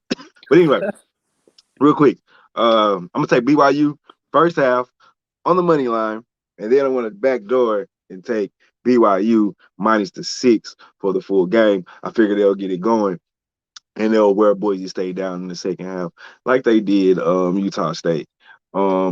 Algier, man, averaging like 6 yards a carry, or maybe it's 5 point, can't remember, but he's toting that pill. As long as they got him, I think they're gonna out physical Boise State. And to be honest with you, on another note, I've taken BY State. They're 5-0. We've bet on them every game this season, and they have yet to let me down. So I'm going to keep riding that gravy train. Yep, Okay. keeping it quick. The same thing, man. BYU is getting it done. I've been putting money on BYU. Haven't let me down yet. I don't think this is the week they do it. So the -6, I think they're physical. They've been physical all year. They're going to be physical against this Boise State team, and they should, protect home court and finish with the -6. All right, I'm right there with y'all. I'm not going to take too long. I like BYU. Boise, they not the same. New coach going on the road in a quote-unquote rivalry game. Not really a rivalry game, to be honest with you, but they've been playing for a couple of years now. And they just not the same. The quarterback, man, I can't think of his name off the top of my head, but he does have a funny name. But Brett Meyer, something like that. Yeah. This BYU team is legit, bro. And they didn't beat Arizona State. And Arizona State's a good team. They didn't pretty much. If they was in the Pac-12 South, they would be front runners to go to the Pac-12 championship right now. Yeah. So, and I think they're making a strong case right now to letting everybody know, hey man, in a couple of years, Big 12, y'all better be ready. Y'all better be ready. You know what I'm saying? So I'm right there with y'all. I'm not gonna go too far into this. I like BYU. I like Algiers. If Hall's playing, you better expect this line to jump up about 2 points as well. So. Yeah, yep. we all riding together. We all seeing eye to eye. So let's get to the next game. We got Michigan State traveling. This is another one, man, that kind of smell kind of fishy. Yeah, but we shall see. We got Michigan State traveling to take on Rutgers. Number 11, Michigan State. They are, excuse me real quick. They are 5-0 on the year. Definitely made us a lot of money this year so far. 3-1-1 against the spread, while the Rutgers are 3-2, 4-1 against the spread, and played a tough game the other day, a couple of weeks ago, or was it last week? I think they had a bye against Michigan. And a lot of people thought they kind of exposed Michigan and figured some stuff out. Injury reports. Wow. Michigan State definitely does have a lot of injuries. Russo, quarterback, he's questionable. Collins, running back, he's questionable as well. He's kind of been questionable all season, but they got quite a few guys that are all questionable, and about 6 of them have undisclosed reasons. So definitely want to look into that. While Rutgers, their line isn't as long, but I will tell you this: their wide receiver Milton, he did leave last game, so he's questionable, as well as one of their offensive linemen, O'Neal. He left the last game as well. Milton and Long, they're still dealing with suspension, while Renee, defensive back, he's questionable also. Michigan State beat Western Kentucky 48-31. They went up, and then Western Kentucky, which we're going to talk about them later, I kind of thought, like, if there's any game that they will let down and a team may come out of nowhere and just pop a team over you, I kind of thought Western Kentucky might catch Michigan State slipping. But unfortunately, it didn't. At one point, it was close. If you go look at the quarter by quarters, Western Kentucky was climbing back. That's how dangerous and potent their offense is. While Rutgers, they lost 52-13 against Ohio State, who's a banged-up Ohio State. Michigan State, the overs hit 6 out of the last 8 games. They're 5-0 straight up in the last 5 games, 6-1 straight up in the last 7 games against the Rutgers, and 4-2 against the spread on the road. In the last 6 games. Rutgers, they're 4-1 against the spread in the last 5 games, 6-12 straight up in the last 18 games. The unders hit 6 out of the last 8 games against Michigan State, and they are 4-16 straight up in the last 20 games at home. and 3-17 straight up in the last 20 games against a Big Ten opponent. Michigan State, Rutgers. Marley, how you feel about this one?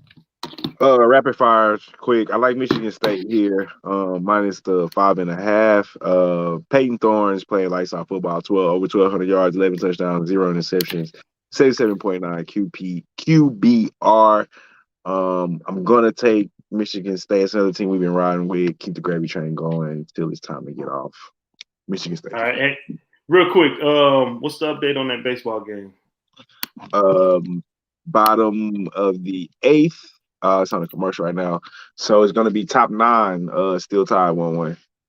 Okay. All right. Flat Top, how you feel about this one? Same thing, rapid fire. Thorne's playing lights out. Walker is averaging like 6'8", 6.8 yards a carry. He's got 8 touchdowns. Yeah, I just think they got too much on offense, and the way Michigan State's been playing, and Rutgers just playing a banged up Ohio State, they should cover the 5.5. So I'm rocking Michigan State. They haven't let me down this season. I don't think this is the one. Okay. All right. I'm right there with y'all. You know, I've been making money with this team, and I'm going to keep it going. I like Michigan State with the points. Let's get on to our next game. We're going back to the West Coast for the Pac. We got Utah traveling to USC, dealing with an interim coach. I know, and I have been seeing a couple of memes going around like how Urban Meyer's kicking himself in the foot, because I know had he not been coaching and for the Jaguars right now, he definitely would have went to USC and kind of see if he could turn that program around. And, you know, with everything that's been going on in the media with him, he would have been all on them little girls out there for shit show all on campus. That would have been right up. He would have opened up about 3 bars all on different sides of the town in LA.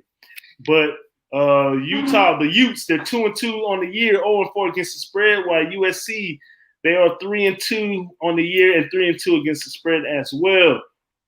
See if there's any serious injuries right now. Utah, they do have quite a few guys out. Sewell, I wonder if he's part of that family tree. He's questionable for this game. They did lose a defensive tackle, Maloa. He is out for the season. McKinney, defensive back, he is questionable. V. Davis, defensive back, he's questionable as well. Man, all these guys are out with undisclosed. And Brighton, he's out for the season, undisclosed. And Bishop, he's questionable, undisclosed. But running back Bernard, he was injured last game, so he's questionable for this game. So, man, I don't know. Utah, they got some problems up there. They better get with the get-go. USC, tight end Farlow, he is out. Safety Allen, he's out. No, Farlow's questionable. The safety, he's out. McCoy, wide receiver, he's out indefinitely. He's dealing with legal problems. Any serious major injuries right now? Running back Campbell, he's questionable. Cornerback Otay, he's questionable as well. And wide receiver Ford, he's questionable. Utah, they're coming off a 24-13 victory, a tough victory against Wazoo, Washington State, for those that don't know. While USC, they're coming off a 37-14 victory against Colorado. Utah, they're 1-4 against the spread in the last 5 games. They're overseas 5 out of the last 7. They're 5-2 straight up in the last 7 games on the year. 5-2 straight up in the last 7 games. 3-7 though straight up in the last 10 games when playing against USC, and they're 8-4 against the spread in the last 12 games on the road. USC, they're 6-3 against the spread in the last 9 games. They're 11-4 straight up in the last 15 games. They overseas 4 out of the last 6 games against Utah, and they're 8-3 straight up in the last 11 games at home, and they're 5-0 straight up in the last 5 games when playing at home against Utah. But Utah, USC, Pac-12 at the dark. Flat Top, I'm going to let you take this since you're the closest to the West Coast than us. How you feel about this one? Feel good about this one. So as far as this game, Utah's got that long laundry list of injuries. They just squeaked by Washington State, and that's actually my alma mater, and they are terrible this year. Absolutely terrible. The fact that they were within 12 tells me everything I need to know about this game. I'm rocking with USC, the points. I think they'll blow that out. But rapid fire. Utah or USC -3. I think it's. You went to Utah? I went to Wazoo. So. Oh, Wazoo. Okay. And Utah, yeah, they're terrible. So the fact that they were leading at halftime, unbelievable. Okay. All right, Marley, how you feel about this one? I like USC. I like them first half and money line, and I like them -3 as well. I just don't think, along with the injuries, I don't think Utah's ready to go up into USC for a nightcap and win on the road. Every time they play up in competition, they pretty much lost. Defense is still pretty much okay. They're giving up 22 points a game, but it's just not. They're not quite there yet. All right. As far as myself, Utah, they're not a good team. Brewer's not a good quarterback. He had one great year with Matt Rule, my guy with the Panthers, which we coming up, baby, right now with these defensive backs. So hopefully next year everybody stick around. We're going to be right. But Brewer's not a good quarterback. He definitely doesn't fit the Utah system. I like USC money line for this one. I look for them to take care of business and show that they do still have some athletes on the field. Let's get to this next game. We are in rapid fire mode. We got UVA 3-2 on the year and 3-2 against the spread, taking on the Louisville Cardinals, who are 3-2 in the year and 3-2 against the spread as well. I'll get to these actual factors real quick. UVA, they are 8-3 against the spread in the last 11 games. They're underset 5 out of the last 6. They're 7-3 straight up in the last 10 games. 5-2 against the spread in the last 7 games against Louisville. They're 2-4 straight up in the last 6 games against Louisville, and 1-8 straight up in the last 9 games on the road. Which ironically, they won the game we picked them against Miami on the road. Louisville, they're 4-2 against the spread in the last 6 games. They're overset 13 out of the last 20. They're 4-2 straight up in the last 6 games. They underset 5 out of the last 5 against Virginia. They're 5-1 straight up in the last 6 games at home, but 4-1 against the spread in the last 5 games against the Atlantic Coast Conference. And they are 0-5 straight up in the last 5 games of playing against somebody in the ACC Coastal Division. Any major injuries right now for UVA? They got Woods, fullback, he's out. Bill, he's been out. They're kind of, same guys. While for Louisville, Wirtz, quarterback, he ain't even a guy. Offensive lineman, not Robert Brown, but Brown, he's questionable as well. UVA coming off a 30-28 victory against Miami, while Louisville Cardinals, they're coming off a 34-37 loss against Wake Forest. They were very explosive in that game. Marley, Louisville versus UVA, how do you feel about this one? Excuse me. I like UVA. I'm going to take them back-to-back on the road. This is going to be a tough game. It's going to be a back-and-forth game. I want to take the over, honestly, but fucking 69.5. It's too fucking many points. I want to take the under, but both of these teams are so explosive. So I was kind of conflicted on which way to go with this game here. I wanted to take UVA on the road, like I opened up with saying. I'm scared to take them back-to-back on the road, coming off a big win in Miami. Louisville coming off a loss. We rode with coming off a big win in Miami that they should have lost. Right. And then Louisville played Wake Forest, pretty good team, in my opinion. Played them well on the road. I think they come home and get this win, honestly. I'm going to make 2 plays on this game. I've been baffling back and forth real quick, but I'm going to take the under. I don't think this game gets to 70. That's a lot of points. I think we get in the 60s, but I don't think we get to 70. Official play is going to be under 69.5. I'm going to take Louisville on the money line. I think they're going to come through for us at the crib. All right.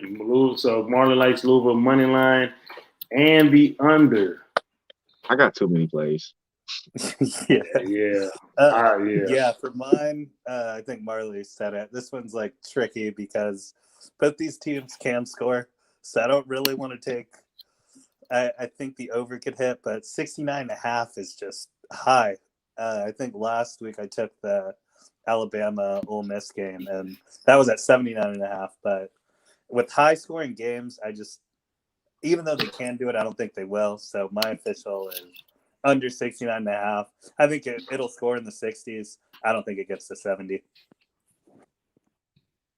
All right. Yeah, I'm staying off of this one. If I was to have a lean, I'd take Louisville with the money line, but I'm not messing with it. Yeah, Marley, you do got too many plays because it wouldn't even let me continue. It said, "Hey, you reached your maximum limit for this guy's 200 characters." So, but you like the flat I top. got You like the written down. No. I got the under the 69. okay.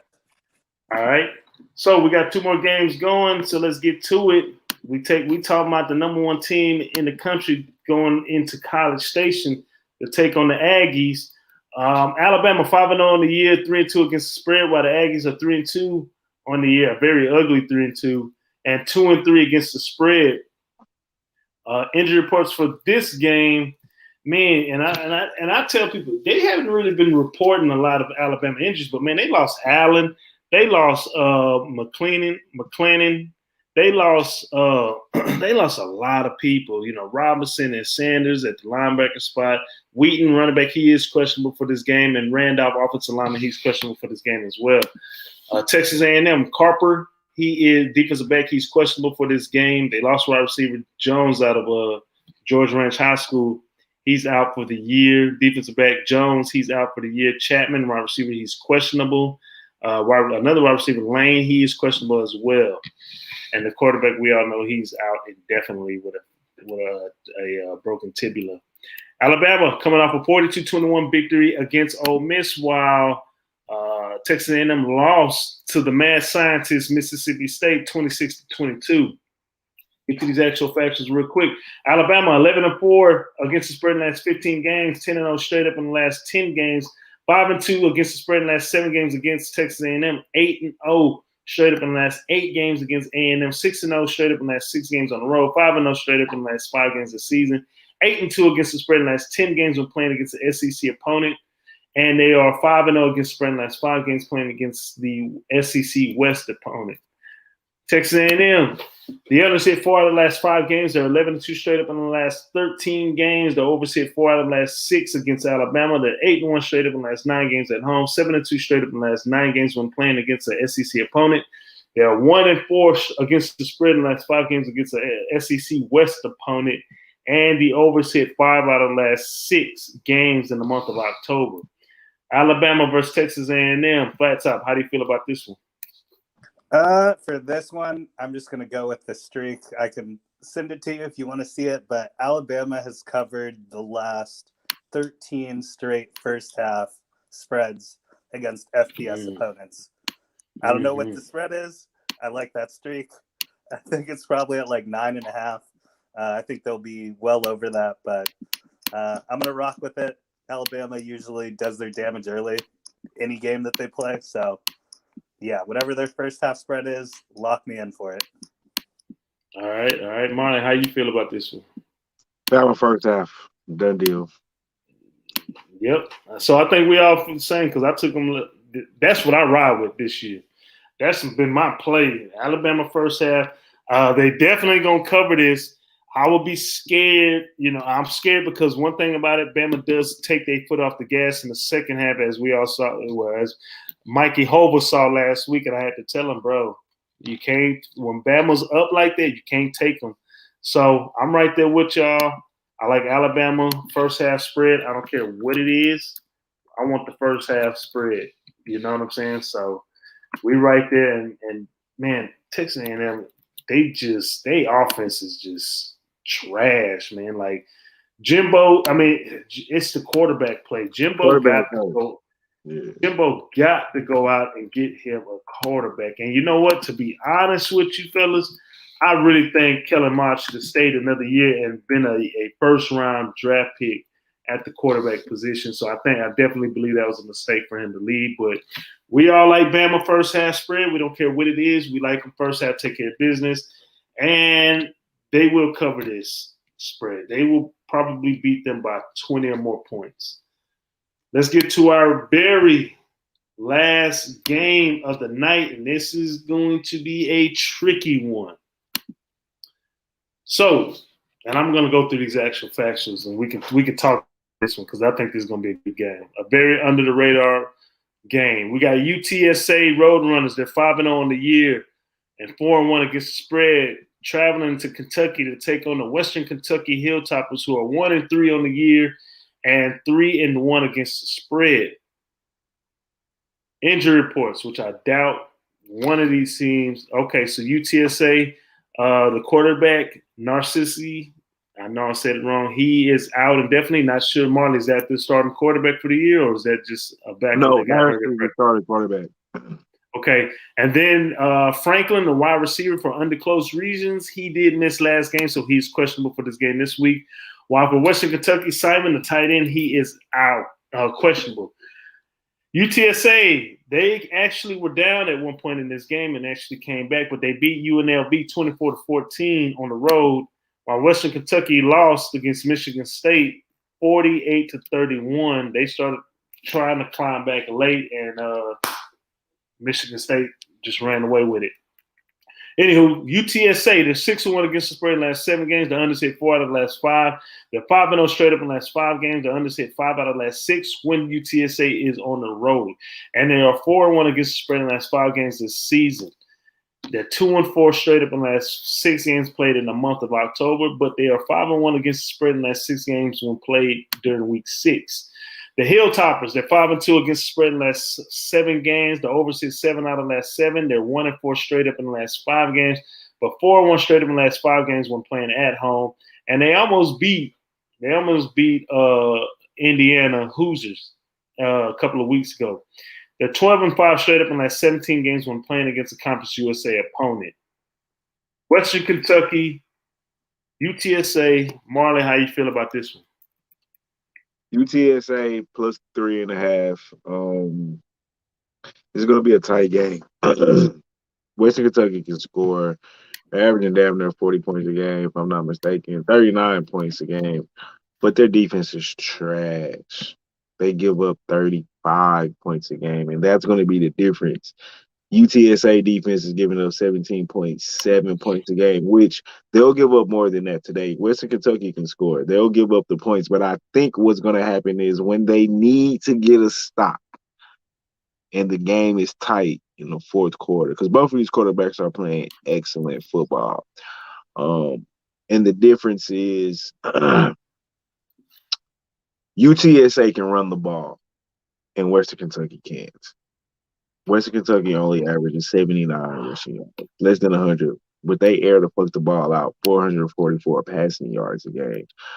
But UTSA is going to run the ball, 161 yards rushing the game. They're going to keep the offense off the field as much as they can. And I think when this game gets tight, I think they'll get the stop that they need, and Western Kentucky can. I like UTSA plus the points, 3.5. I actually think they can win outright, but I'm going to be safe and take the 3.5. Okay, all right. Flat Top, how you feel about this one? Same boat. I mean, Western Kentucky is one-dimensional.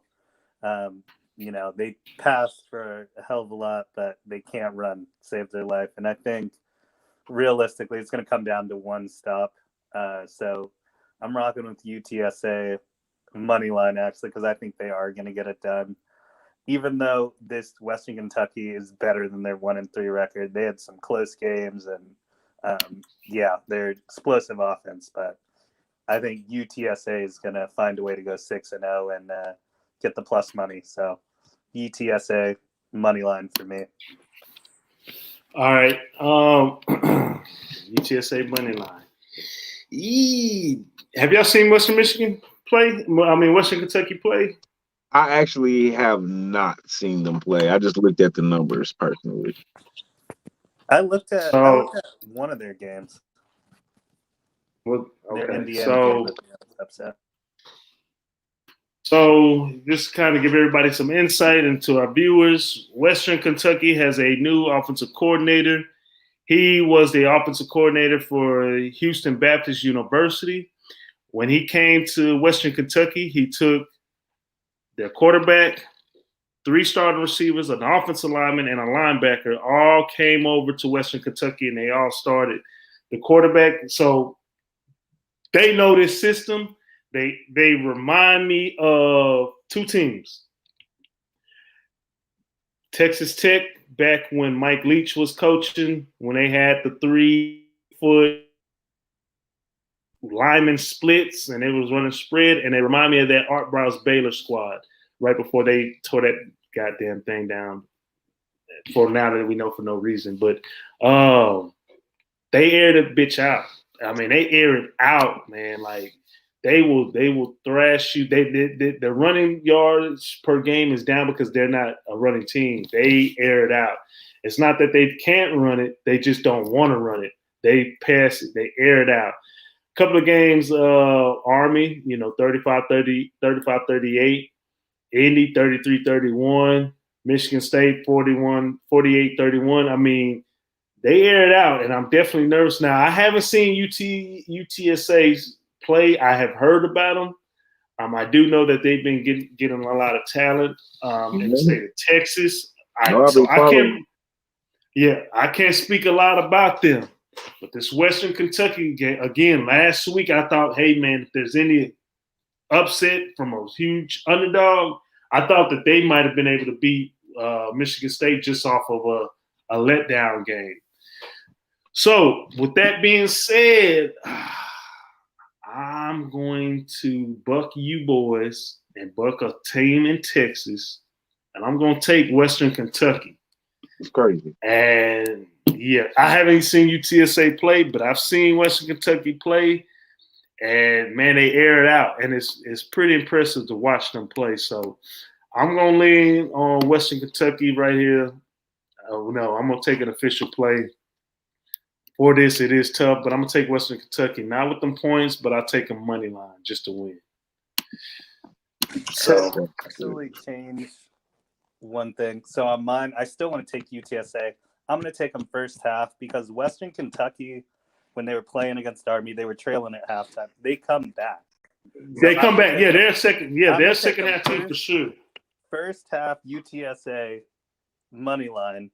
I think if they do find a way to come back, it's going to be in the second half. It's not going to be the beginning where they're not going to catch UTSA off guard. They know what they have to defend in the first half. So switch mine to UTSA first half money line. I think that should be the play for me. All right. Well, man, this has definitely been a long show, so let's just kind of go through these plays real quick. I like Coastal Carolina minus 10.5 for the first half. I like U of H minus 3.5 for the first half, and full game minus 6.5. I like Texas money line, Iowa money line. My boys, Georgia minus 15.5, Michigan minus 3.5, Ole Miss minus 6, BYU minus 1, minus 6. I've never picked this many games before. Michigan State minus 5, USC money line, Bama first half, and Western Kentucky money line. Marley, he likes Coastal Carolina minus 17.5 and first half minus 10.5. U of H minus 6, Charlotte money line, Arizona State minus 6 for the first half, Texas money line, Penn State money line. He likes the UGA, Georgia and Auburn under 46.5, Michigan money line, Ole Miss minus 6, BYU minus 6, Michigan State minus 5.5, USC first half and minus 3. Yeah, I know you missed one. Louisville money line, and the under 69.5, Bama first half, and UTSA plus 3.5. And what else you got? Because I can't add no more on there. So you're going to have to remember this. I wrote everything down. BYU first half money line. So and the minus 6? Yes. Okay. All right. And flat top likes Coastal Carolina minus 17.5, U of H minus 3.5 for the first half and the first half over. Arizona State minus 6.5 for the first half. Iowa and Penn State over 41. UGA minus 15.5. Michigan minus 3. Ole Miss minus 6. BYU minus 6. Michigan State minus 5.5. USC minus 3. UNLV, UVA and Louisville under 69.5. Bama first half and UTSA first half money line.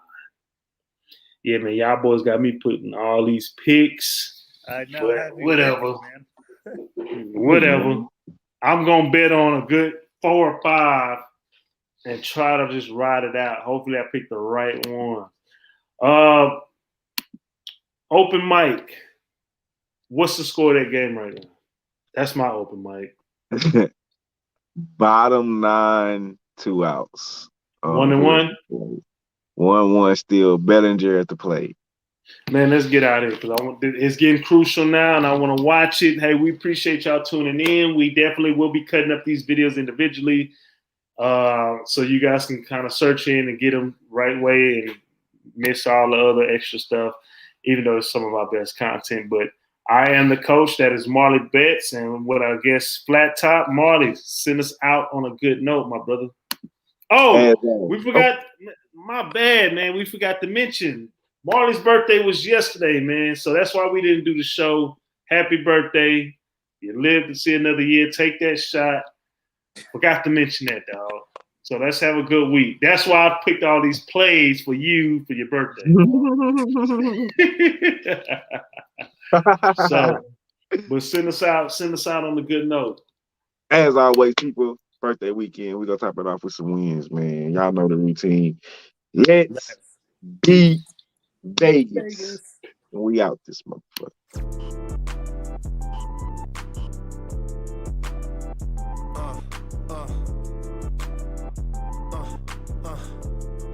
Check it out. Look, we from the bottom, ain't no problems, we gon' make a way. Got no coach on the field, but we making plays. Hey.